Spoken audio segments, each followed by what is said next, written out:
International visitors can expect to pay more this year to visit America's most iconic national parks, $100 more per person, to be exact. Some worry the increased costs will keep crucial tourist dollars away from places like Yellowstone or Yosemite. MS Now's Britt Miller explains. Woody Guthrie's folk classic, This Land Is Your Land, captures our country's simple promise. This land was made for you and me. But for some international tourists, that access now comes with a new price tag. People from other countries who visit these 11 U.S. national parks have to pay a $100 surcharge to get in. That's if they don't have a yearly pass, which will now cost $250. Think of it this way. A Brazilian family of 3, all 16 or older, stops at Yellowstone for a day. Since they don't have the annual pass, they'll pay the standard $35 car fee plus $100 per person. The grand total, $335. And although fees won't change for U.S. residents, park advocates worry Americans may still feel the brunt of it. And I don't know if the Department of the Interior has done any sort of analysis on what the economic impact to gateway communities will be. They run the hotels, food, tour businesses, guiding services, you name it. Heavily dependent on international tourists who make up 30 to 50% of off-season visitation. That's according to a nonpartisan trade association. And don't forget about small tour companies like Good Trip Adventures. I think we're probably going to have no choice but to charge some sort of surcharge for that fee. A Department of the Interior spokesperson says visitors will confirm their residency with a zip code when buying a pass online, then later show a U.S. government photo ID. If you're checking everyone's identity and residency, you're going to back up those entrance stations. At a time when jobs at national parks have been slashed, Kristen Brangle with the National Parks Conservation Association says staffing has seen a 25% cut since last January. But visitation hasn't slowed, with more than 330 million people taking trips last year. You have people working 2, 3 jobs, maybe working at an entrance station, directing traffic, and then trying to protect a resource, all in the same day. This administration is understaffing the parks and knowingly allowing these issues to happen. NPS faces a potential $1 billion cut in funding next year. The Interior Department says the new fees will help keep the parks running and cover maintenance backlog. As an example, a 2023 analysis found if an expected 13.2 million foreigners who visit national parks every year paid a $25 surcharge, parks could see an extra $330 million. But Brangle says there should be a pilot program. How do you know that you're actually going to collect that much in fees? How do you know that you're not going to back up parks?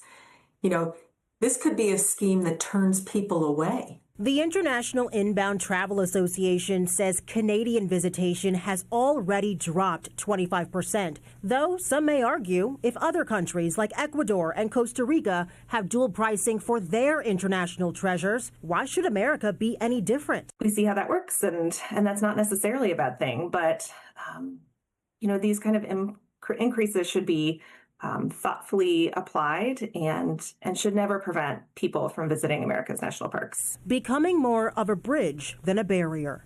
This price hike for certain visitors is only one of the major changes at national parks this year. Several of these so-called fee-free days have actually been dropped. For the first time in 15 years, people had to pay to enter parks on Martin Luther King Jr. Day. And here's the thing, it'll be the same deal on Juneteenth. In their place, though, are holidays like July 4th weekend and Flag Day, which also happens to be President Trump's birthday. And those fee-free days, those free entry days, only apply to U.S. residents. Back to you. What a coincidence. Our thanks to MS Now's Britt Miller for that report. But Rev, what she just ended with, the idea that we're talking about costs for foreign visitors coming to the U.S., but then also for Americans trying to visit parks, which days they don't have to pay a fee have changed. And it just so happens that it's on MLK Day and Juneteenth to be replaced with other holidays, including the president's birthday. No, the clear racial implications of singling out Dr. King Day, Martin Luther King holiday, and Juneteenth. Only the most naive person, in my judgment, would think that was coincidental. And I think that it does a disservice to the country and to foreign visitors because they ought to be celebrating what Dr. King did in terms of democratizing America and celebrating Juneteenth as culture of African Americans who had a history of slavery to segregation to going all the way to the White House. And John, wouldn't you think that we would want to, as people that would be wanting to go to the national parks, clearly have the mindset of they're celebrating America, they're celebrating our geographic beauty and the beauty of what we become. Why would we exclude what we became in terms of dealing with some of the ugly parts of the founding of the country? Well, you have to embrace both, and there's nothing. Look, we don't do ourselves any favors by looking up at the past adoringly, as if it was Olympus, but we also don't do it by looking down on it condescendingly. So we look it in the eye, and it's a story that many elements are a source of immense pride, and many elements are a source of anguish. And the anguish drives the action that leads us to the moments in which we have pride. I think this is a very human undertaking. I don't know about you, but if I do the right thing 51% of the time, that's a heck of a good day. and I don't have that many. So the country's the same way. A democracy is the fullest manifestation of all of us. And I think the idea that you would exclude the parks on these particular days is an example of what I sometimes think of as the current administration's political sadomasochism, right? They enjoy inflicting pain, right? I mean, one had to go out of one's way to do that. Right. And so, but you're right, it's an immense asset. God gave it to us, let's use it.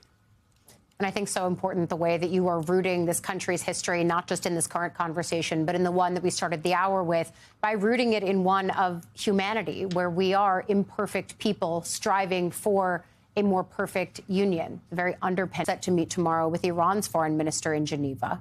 The second round of nuclear talks come as President Trump says any agreement must include zero uranium enrichment in Iran. As those talks occur, the United States continues to build up military assets throughout the region. 2 aircraft carriers, the USS Abraham Lincoln and the USS Gerald Ford, are being positioned for potential strikes, as well as multiple fighter jets. That comes following the Munich Security Conference this weekend, where Secretary of State Marco Rubio skipped a high-level meeting with Ukrainian officials alongside representatives from Poland, Germany, and other countries. Rubio did meet with Zelensky in Munich, but didn't join the larger meeting due to scheduling conflicts. After Munich, Rubio traveled first to Slovakia and then Hungary, where moments ago he met with Hungarian Prime Minister Viktor Orban. Want to bring into our conversation President Emeritus of the Council on Foreign Relations, Richard Haass. MS Now senior national security reporter David Rode is back from Munich and joins us as well. So, Richard, I want to start with you just on the general idea that underpinning the news coming out of Munich was this seeming rethinking about some of the bedrock principles that have made us allies with, for example, the Europeans in the aftermath of a Rubio speech that was pretty magnified, even though he delivered it in his typical Rubio cadence. So different than Vance, but at the same time, you're still watching all of these foreign leaders sort of grapple with the ways that our typical world order has changed, or has it? I mean, what do you see coming out of this? Look, Allie, the backdrop to the speech was important. You had all the toing and froing a few weeks ago at Davos over Greenland. Europeans have lost faith in the Article 5 commitment of the United States that we would come to their defense against Russia. You have 4 years of U.S. policy towards Ukraine, and over the last year, you have the United States pulling back from Ukraine and tilting heavily in Russia's direction. So yes, as you say, and David will talk about this, there was, I think, an appreciation of aspects of the Rubio speech, and it was not J.D. Vance, but it still had questions about, real disagreements with Europe over climate change, over support for international institutions, immigration, and so forth. So yes, I think the speech was basically welcome, but could it undo all the differences, again, over Ukraine, over tariffs, over really the totality of U.S. policy towards Europe over the last 12, 13 months? Absolutely not. Yeah, it's like a tough love letter is the way that it was being talked about, David. And I wonder, from your conversations on the ground, does that description capture what key U.S. officials or certainly European officials on the ground felt in the aftermath of watching it? Look, Rubio is a great politician and he delivered a very strong speech. But the key thing in the speech was that he constantly referred to Western civilization and Western values. And it was sort of this nationalist culture argument. He said the phrase Western civilization as often as he said the word democracy. And that image you just showed of him meeting with Viktor Orban, the authoritarian leader of Hungary, says, and I heard this from people at the conference, this is about democracy. And there's real questions in Europe whether the United States, under the Trump administration, aggressively supports democracy and aggressively supports human rights in general. There was a tenor of the speech about Western civilization and that sort of the West had certain rights, but the rest of the world was different. And a fascinating dynamic, too, was that there were many young Democrats there. AOC, Alexandria Ocasio-Cortez, was there, and she made a point in a meeting she had with some reporters of saying human rights extends to Palestinians. That's obviously a very controversial topic, Gaza, but it was a really stark contrast, even though Rubio tried to smooth it over, between Trumpism, what that stands for, and then Democrats trying to offer a different, I think, vision for the future. Richard, one of the things that is really important, and you know this better than I, in foreign policy is consistency. And a lack of consistency that we've seen from administration to administration on foreign policy in this country, but also in this administration, from speech last year from J.D. Vance, the Vice President of the United States, to the speech this year, the Secretary of State, Marco Rubio. What did you read into the difference in tenor where you have J.D. Vance chiding all of the European allies in a speech in Europe last year to what we saw from Marco Rubio this year? Let's go back to your first point, which is consistency and predictability are essential if you want to be a successful great power and one that has alliance commitments. You can't introduce doubt. Doubt is corrosive for alliances, the countries that depend on you. It's also corrosive for deterrence because it makes others much more likely to challenge you. In this case, Russia, China, North Korea, and others who mean us no good. So, it was, again, Marco Rubio's speech, as you saw, people in the hall reacted favorably, at least at the moment. I think the more they read the text carefully afterwards, it was a little bit less favorably, as it didn't really indicate a change in policy. And look how you began this segment. You've got Steve Witkoff and Jared Kushner meeting with President Zelensky of Ukraine. Quite honestly, Marco Rubio, unfortunately, does not control U.S. policy towards Ukraine. I think based upon Senator Rubio, he'd probably be much more supportive of Ukraine, much tougher towards Russia. But he doesn't control it. So again, I think the speech was welcome.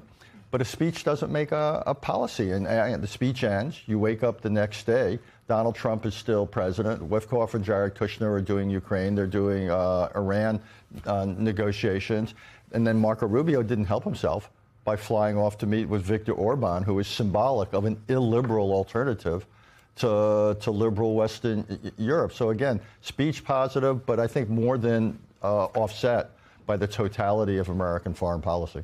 Yeah, David, I want to kind of pick up there as you talk about the ways that Witkoff and Kushner have increasingly come to control some of the major negotiations on foreign policy topics during this administration. Can you talk about some of the conversations that you had on the ground about that role that they are playing, specifically as you have Witkoff leading in these conversations, making multiple trips to Russia, speaking with Putin in attempts, we believe, to end the war in Ukraine, and then, of course, also controlling these discussions around Iran. What are you hearing about Witkoff's role itself, but then also what they might be driving towards in some of these key negotiations? So in terms of Russia, a senior European official warned me that essentially Moscow and Putin are dangling money in front of the Trump administration. Last week, President Zelensky said that an aide to Putin is sort of talking with Witkoff in private about up to $12 trillion somehow in economic and business agreements between the U.S. and Russia. Richard just pointed out to me that the entire Russian economy is $2 trillion. So how it grows by 4 or 5 times between now and then is unclear. But essentially, there's been great reporting also by the Wall Street Journal about family business deals being made in the Middle East, and also, the pursuit of that specifically by Witkoff for business deals in Russia. So there's real concern about what the priority is for the Trump administration among European officials. And then on Iran, there's a sense that the United States will use force there. Some sources in the Middle East have told MS Now that if the bottom line is this demand by President Trump of no enrichment of uranium of any kind in Iran, the Iranians won't accept that. So it's, you're looking at confrontation there as well. Yeah, that's always been a key sticking point in these conversations with Iran, not just for the Trump administration, but for the Obama administration.